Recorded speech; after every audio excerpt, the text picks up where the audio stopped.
What advice would you give? If they want to chase a dream and they haven't started yet, what I tell people is the hardest part of anything is just getting out of the driveway. You have to get started on it. That's the first thing. And what I really see with folks is there's a lot of interesting things to do in life, with your life itself or just with your career. And someone might be like, oh, that looks great. Oh, that looks great. You see something pop up. Oh, I wish I was doing that. Yeah, right. It's infinite of everything you could be doing. But if you can hold acute focus long enough, like a magnifying glass under the sun, you can make something burn.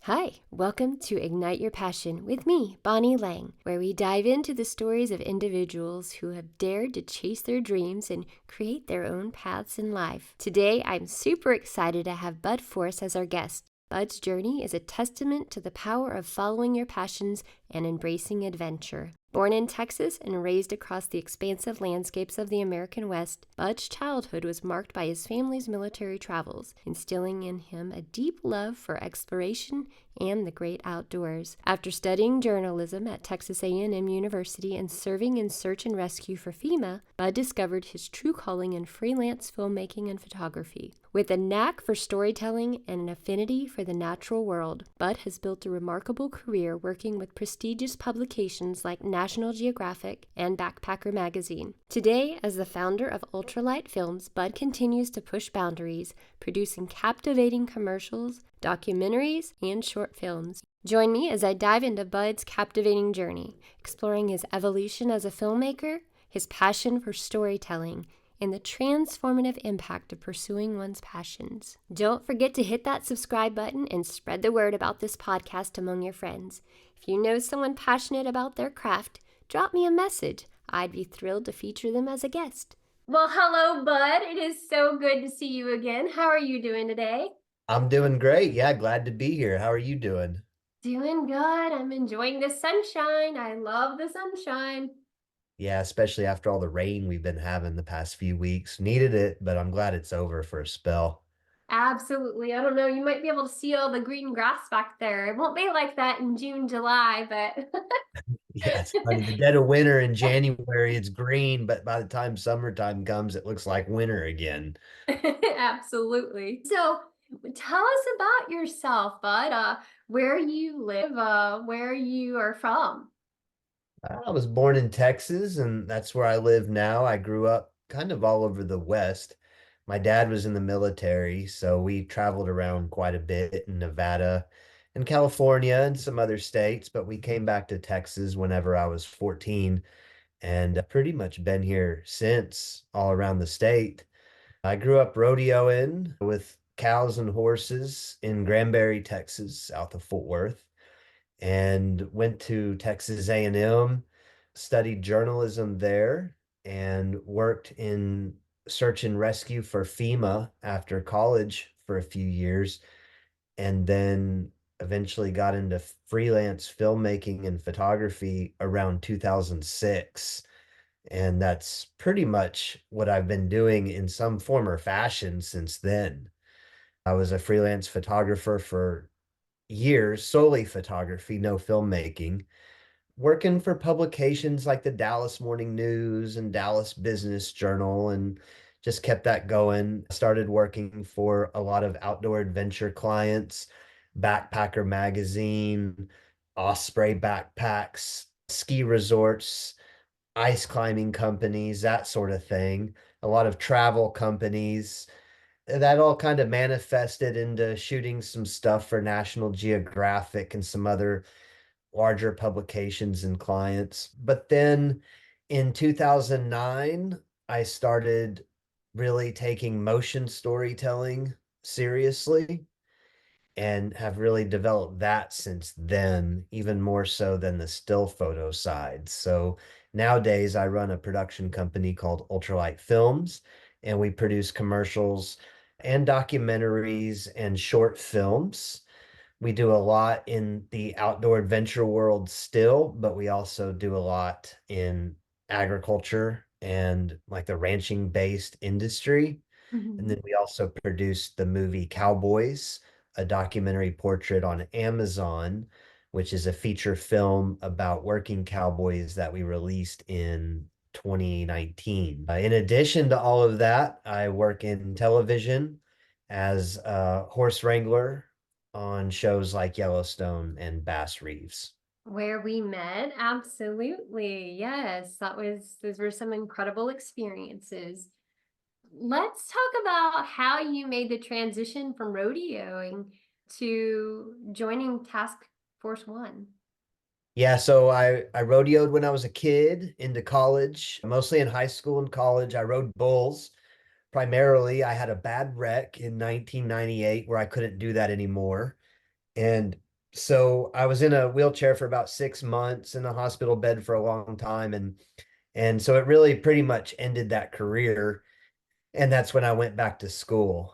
And I wasn't sure exactly what I wanted to study. So journalism was all encompassing, and I always enjoyed writing and I guess the storytelling aspects of life in general, which has always been writing, photography, and filmmaking for me.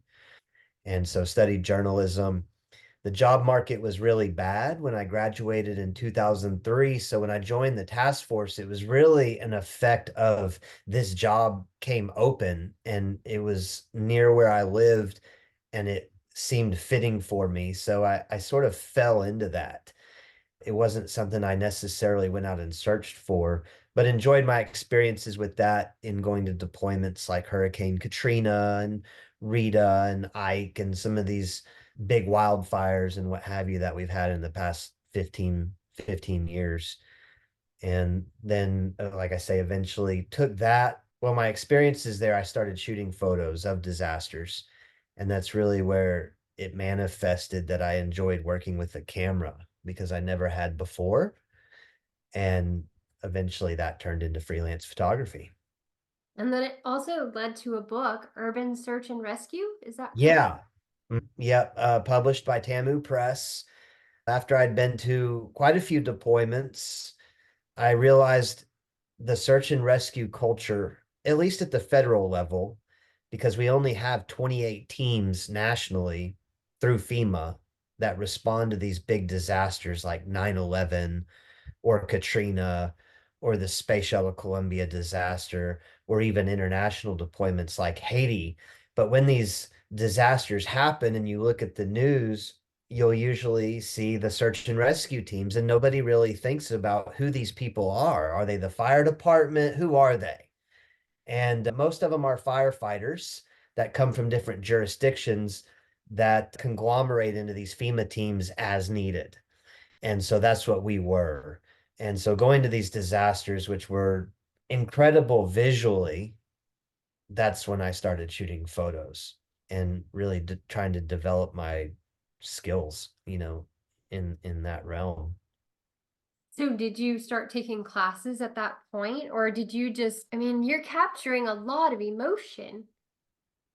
And Yeah, so, there's a lot to those, or at least to shooting the disasters, but I started going to workshops at that time, and FEMA and the task force, they were willing to help me develop this because I was able to shoot pictures on deployments from an intelligence measure, basically to gather data to send back real-time video and photos to our base of operations where it could help them disseminate that information to the press or use it internally. And so they would start sending me to workshops. I started going to workshops on my own accord and studying and really trying to develop the craft and bring more, or at least attempt to bring more art into the work. And so I've spent years studying it and studying filmmaking and continue to do so. when you look back at where you started, do you ever look back, reflect on what you've like, do you have some old photos that you've like done and you just go back and look at how your work has changed? Sure, absolutely. It's changed extensively and it's gone through phases, I suppose. When I first started shooting, I had a really strong photojournalistic approach, I'd say, to my work. And I continued that for several years. And then as I started working more in the commercial world and the advertising world and fashion world, my work started to take more of a commercialized look, more of a polished look. And that culminated in doing composite photography, almost photo illustrations for several years, and stayed in that mix. When I started working on filmmaking as my primary medium for storytelling, my photography waned. And I was pretty burned out with it at the time as well, because a lot of my time was spent in front of the computer doing composites. Mm-hmm. And so as I grew as a filmmaker, my photography went back to its roots, to being much more photojournalistic, all natural light, really focusing on candid photography rather than staged commercial photography. And when I shoot commercially today, still photos, which I don't do near as much, but clients still hire me to do that to some extent. When they hire me today, I don't do any composites or anything like that. Everything I shoot, or at least 99% of what I shoot, is going to be candid, real still photography. Got you. Just basically kind of what you see from the camera is what you're capturing without really editing it. Is that what you're saying? For the most part, yes. If I go out and I'm going to shoot cowboys, I'm not going to stage cowboys running through a river and get that in most accords. It's just going to be cowboys working. And I'm going to be there like a fly on the wall and try to capture whatever it is, whether it's cowboying or snow skiing or ice climbing. Like I say, 99% of it is going to be unstaged, just real life And is how do what I you want know when to. it is? How do you know when that's it, that's the photo? Or you're just there and you just wait and I don't know. I don't know. I know that when I shoot, on almost every shoot, I don't feel like I'm getting anything. I'm not getting anything to the level that I wish I could capture it. I'm always disappointed when I'm shooting, almost universally. And then when I get home and I'm in the editing studio and I'm looking at everything, it seems a lot more like, oh no, that's going to work. So I take a formulated approach to shooting, and I try to generally follow the rules of photography or guidelines, but most of it is just based on my own intuition. your photos are incredible. Everything that you posted on Instagram is absolutely amazing. Do you enjoy doing black and white photography versus color or I do. I think there's an absolute place for both, but removing color and having black and white images, I think, can increase emotion. So one thing whenever I shoot that I really focus on, if I had one thing that I do focus on whenever I'm shooting or thinking about while I'm shooting, it's that I try to bring emotion into every image, whether that's positive emotion or negative emotion, because you can have a beautiful photograph of something, but it might be relatively emotionless. So my pictures might be blurry. It might be a blurry image, but if it has strong emotion attached to it, I'll still use it. it's magic what you do. It's incredible.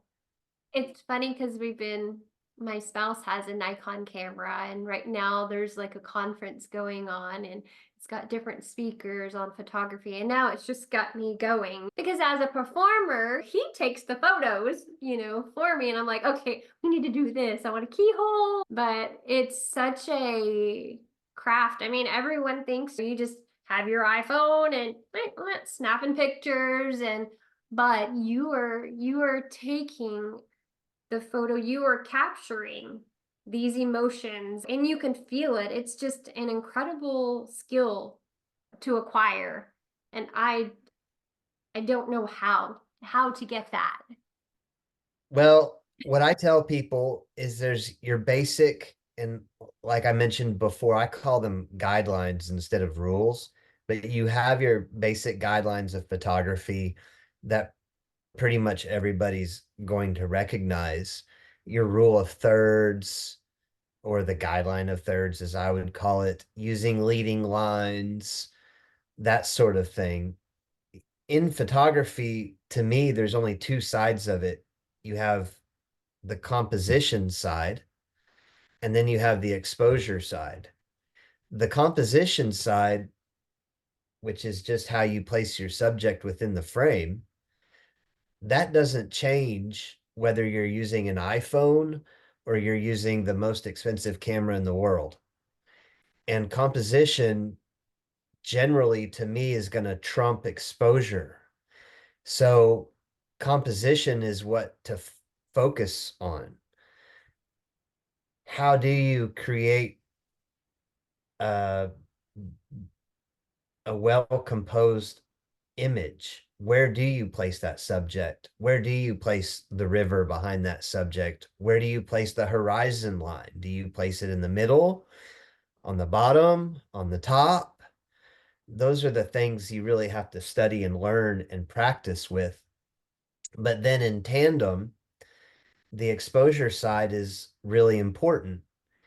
And in the exposure side, you really only have three key elements, I believe, and everything else is going to fall underneath those. You're going to have your shutter speed, you're going to have your aperture or your f-stop, and you're going to have your film or your digital sensor sensitivity, which is your ISO.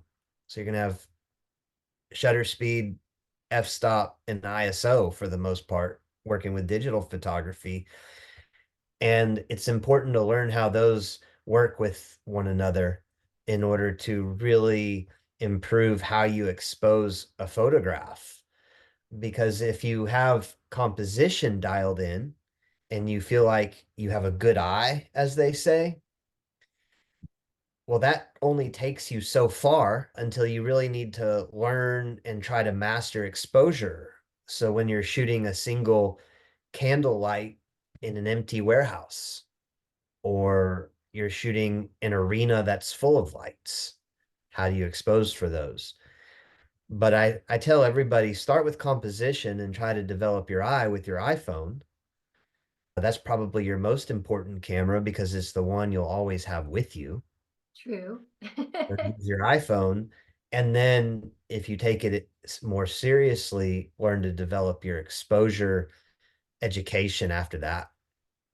So I'm going to jump back a little bit regarding the freelance photojournalism.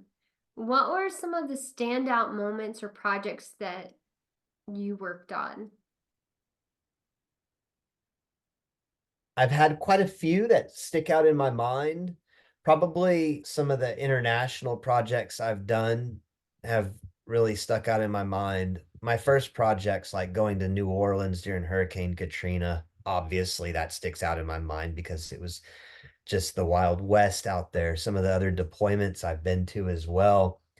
I've traveled to India multiple times and covered some challenging situations over there, such as sex trafficking in Sonagachi, girls' orphanages. I've gone down into Central America, to many countries in Central America multiple times, covering kind of the ends of the earth in those regions.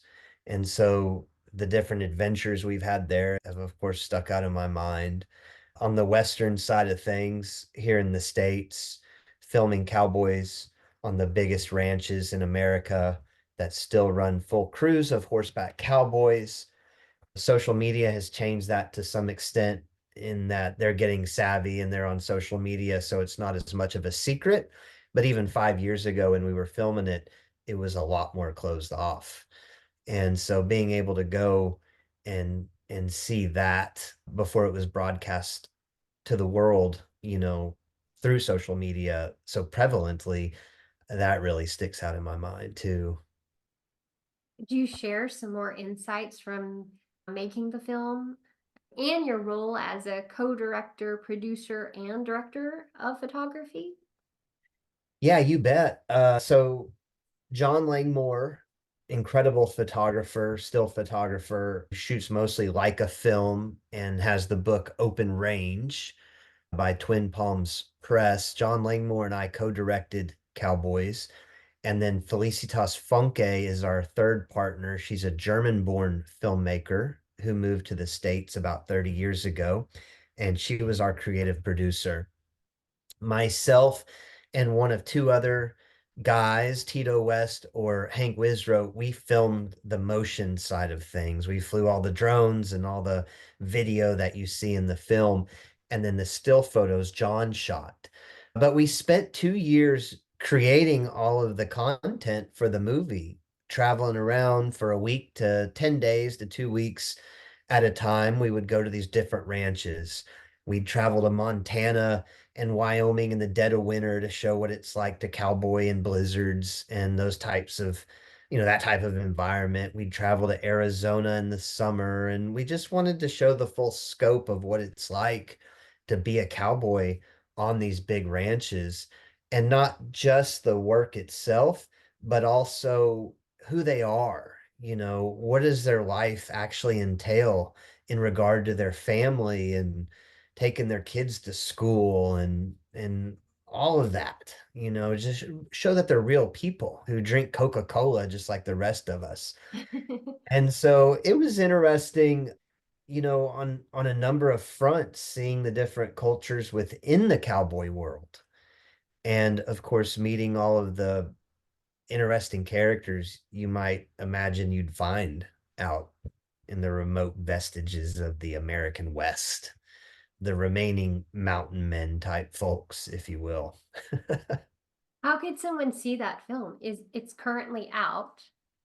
Yeah, we released it. We had the world premiere at the Austin Film Festival in 2019, and then it was released on the streaming platforms in 2020.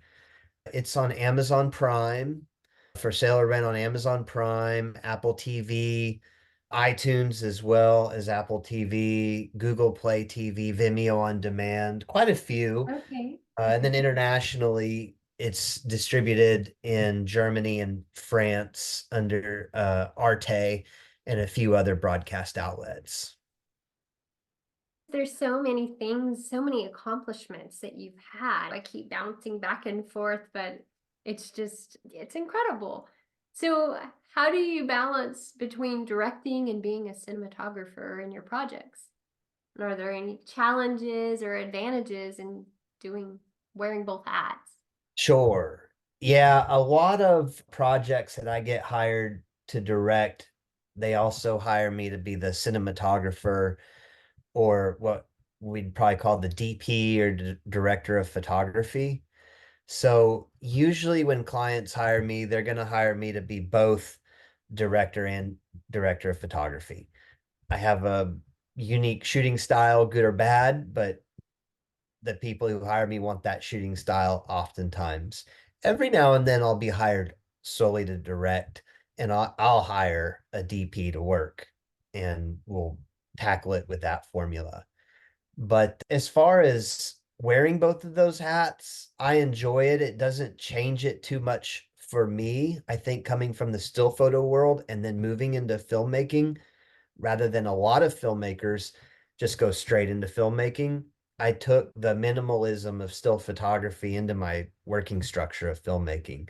So my production company is called Ultralight Films, and that's based off of the backpacking term or mountaineering term of being light and fast. And in 2009, Nikon released the Nikon D90, which was the first DSLR still photo camera that could also shoot video. And since then, it's really developed and transferred more so into mirrorless film photography. Most of my projects are handled in a run and gun style. Even my bigger commercial projects for clients like Cavender's or Under Armour, they're going to hire us because we can go through and do a run and gun documentary style that still feels cinematic, I'd say, is probably our niche. We do bigger projects that involve larger crews, but I think our bread and butter is small footprint filmmaking. As an award-winning documentary filmmaker, cinematographer, and director, what projects or themes, and I don't, this is even a silly question, but are you drawn to, but it seems more of the cowboy, Western style, even with the commercials that you do? Totally. So, like I say, growing up in Granbury, we had cattle and horses. My cat is down at my feet meowing. I don't know if you can hear. I can't hear her, but I've seen her walking around. She's the most unfriendly cat usually. But if you're doing a podcast, she's like, "No, hey, I'm here." I want So to be just in on it. so the themes I'm drawn to growing up, like I was saying, with horses and cattle and rodeoing when I was a kid, I come from an ag background. So that's something I'm passionate about. It's something I think traditionally hasn't, the story of ag has not been told very well. I don't think it's been communicated articulately for the most part. And that goes into what is the beef industry like? What is the farming industry like? And it also, even in commercial advertising for different brands, I don't think they've traditionally done a great job. So I really tried to take that and use my skills to hopefully help tell that story a little bit better um, than what I've seen in the past. At least make that attempt to do that. So our two niches are definitely going to be ag, or three niches would be ag, outdoor adventure, and travel. And those are just things I'm passionate about. I don't play tennis. I didn't grow up around tennis. I Mhm. have respect for tennis players. It looks like a neat sport, but I'm probably not going to be passionate about making a documentary about tennis per se. I think we gravitate towards what we're interested in. And I'm interested in cowboying, I'm interested in horses and agriculture and living off the land. And I'm also interested in skiing and mountaineering and all of that. But I think it all kind of ties into a singular umbrella of outdoor lifestyle. Yeah, absolutely. I love it. And especially when you have weather like this today, you just want to be out enjoying it, maybe on a horse. You mentioned that you just moved. So you were living kind of in the Marble Falls area, and you actually now live kind of between Blanco and Wimberley. Do you have horse? We have a couple horses. I kind of buy and trade horses every now and then. I've gone through a few the past couple years. But no, we have horses here. My daughter rides horses. She's been riding since she was 3 and Oh, competes in English riding with Hunter Jumper. And she's 9 years old. So no, we ride all of the time. I was riding just a little while ago. So horses are probably are a relatively big part of our life. And of course, when I'm not making commercials and everything, as of the past few years, I've been wrangling horses and livestock on different TV shows. oh, awesome, awesome. So what has been the most challenging for you? I think it's the biggest challenge is probably more of an overarching thing that's always been around since I've been independent since 2006.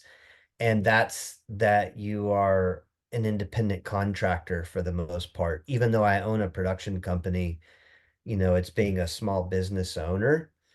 And the way I describe it to people is that if you have a 9 to 5 full-time job that you go to, and there's anybody who works, that's commendable in my book, no matter almost whatever the job is for the most part. But you go to work every day and you do your work, that's great.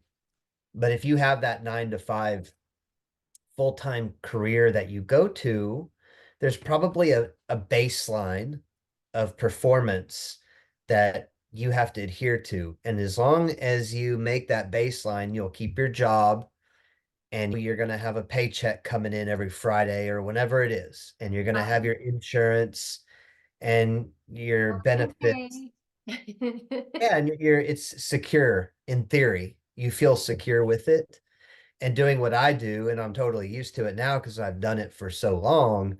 But it's more like I can't just show up and do some minimal amount of work and get my paycheck. It's more of a hunter-gatherer existence where every day you have to wake up and set your traps and go out and find your food. And that's what I do. And that's what I've enjoyed doing. And it's worked out for us. My wife is able to homeschool our daughter, and homeschooling allows them to travel with me more than they would otherwise because I'm on the road so much. But on a single income and working, you're always hunting.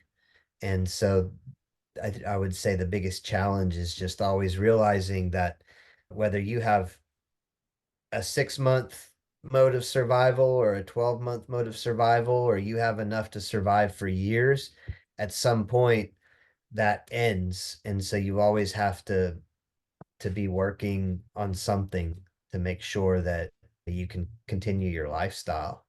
And networking, I'm sure, is an important part of it as well, right? Yeah, networking is definitely something I've had to learn to do. I don't think it comes naturally to someone like me. But yeah, no, networking for sure has been a big benefit, no doubt about it. Where do you get your motivation and inspiration from? I think most of my inspiration just comes from life itself and what I see and observe. I try to tell stories about things that I'm interested in. So that's where it comes from, and that's my main inspiration is just life itself. What was the biggest win you were so happy about? Gosh, I don't know. I don't think I've ever had like I've had a lot of wins, but there's not one that just sticks out as like, oh, that was a big break, necessarily. I've had a lot of wins along the way, kind of playing the long game, I suppose, in that I guess the whole thing has been a big win. I guess that's how I might describe it. The entire process itself, I'm pretty philosophical in that it's not about the destination, as cliche as it sounds. It's all about the process of how you get there. And so the process has been really interesting. And I've met a lot of interesting people, and I know a lot of interesting people. And some of them are unsung heroes that nobody knows about outside of their own family and little friend circle. And other people are celebrities and everything in between. It's just I know a lot of interesting people, and I've had a lot of great times with them and my family, and so I think it's just the process itself has been a big win for me. I do want to ask you, so you do some acting as well. How much acting do you do? No, I don't do any acting really. I don't want to be an actor or anything No. like that. Not at all. I do. Oh, just being a horse wrangler, Yeah. you're gonna be on camera, so you're there and they're gonna be, that's part of it. And so they'll put you in costume and because you'll be riding around, running safety on the horses or driving a wagon, whatever it is they've got you doing that day. Yeah. And then I'm not what I would call a stunt man by any sense of the word, because it's like any culture, you've got like the real deal. And the real stuntmen to me are the people throwing themselves off the buildings all the time and flipping off the motorcycles and all of that. But every now and then they'll put you in one of these quote unquote stunt roles. And so you might a little gunfight or something. And so then you might be on camera more with that. So I'd say, as far as me being on camera in like the fashion of being an actor, Uh-huh. it's just because I'm wrangling horses, or they're like, hey, you look mean enough, you can be in a gunfight or something. You look mean. That's funny. What do you want listeners to know most about you and your purpose and your path? I think in today's age, especially with social media, what I observe is a lot of me, with Mhm. kind of culturally, universally. I don't want to stereotype everybody, but there's a lot of that. I think a lot of people would agree with it. Yeah, And when you're focused too much inward, I think it limits your joy and your happiness. So my attempt, whether I'm successful at it or not, my attempt is to try to bring something to other folks' lives. And so when I shoot photos or work on a storytelling project or something, I genuinely hope somebody can look at it or experience it and walk away and be like, that was a positive for that person. yeah, And I think that's it. So I hope that's what people take away.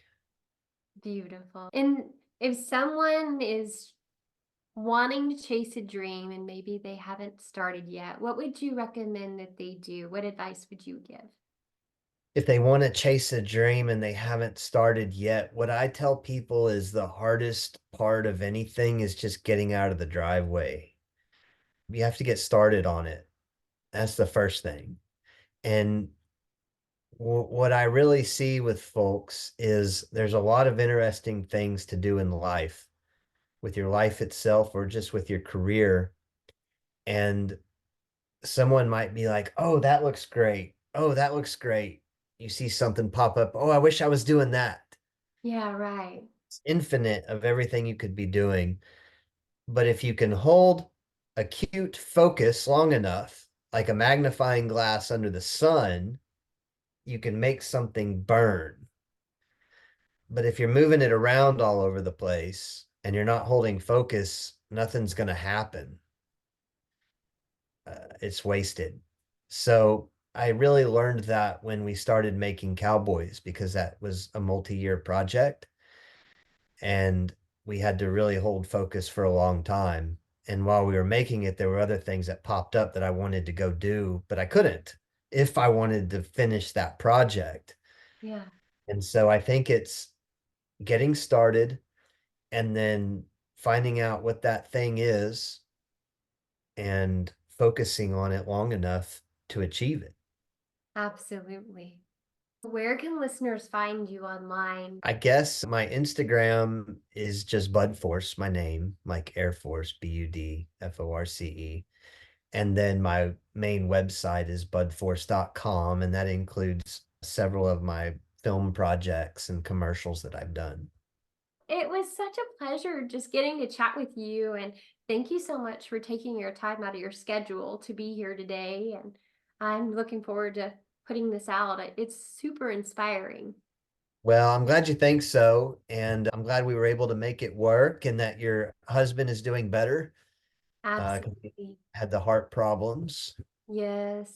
Yes. So just, I don't know why last year seemed to be we had some amazing experiences. And then it was like, then after the amazing experience, it was like just a lot of stuff. We definitely had our ups and downs. So just happy to have a new year and just kind of, it's always kind of like the new year resets you. Well, you bet. And as is life. I'll leave you with this. I like to kayak quite a bit. And I was kayaking with a friend of mine years ago, and we had some rapids and we had some really nice flat water that was extremely peaceful. It was spring and it was beautiful, and there were a lot of wildflowers and all of this stuff. And I remember thinking, man, this is just like life, because sometimes you're in the rapids and sometimes you're underneath your kayak. And then before you know it, you're just in a beautiful, smooth, glassy water area looking at the trees, and it's amazing. And then, sometimes it's a little rough. Sometimes it's so rough you think you're gonna die, Yeah. but you just keep going and it keeps changing. And that's what it is. Like that's the experience of it. And we all have the same finish line. So it's just like everybody has the same emotions and you just keep going. And that's all there is to it. Absolutely. Thank you. You're awesome. Hug. Virtual Virtual hug. hug. Well, thanks again for inviting me to do the podcast. Thank you again. It was such a pleasure to have you on as a guest. Well, thank you so much. I'll chat with you soon. What did you think of that interview? Send me a message. I'd love to hear from you. We are literally getting out of our driveway and selling our house to move into our RV full time, just to travel America and play music live at venues all over. What can you do to get out of your driveway? How about creating one goal? What actions can you take? Why is it so important to you? These are questions I ask in my Positively You course. You can take the first step toward your personal growth with my self-assessment quiz and enroll in the course online. And you can take the course at your own convenience. Visit bonnielang.com/igniteyou for more details. IGNITEYOU. Thank you so much for listening. I truly appreciate you.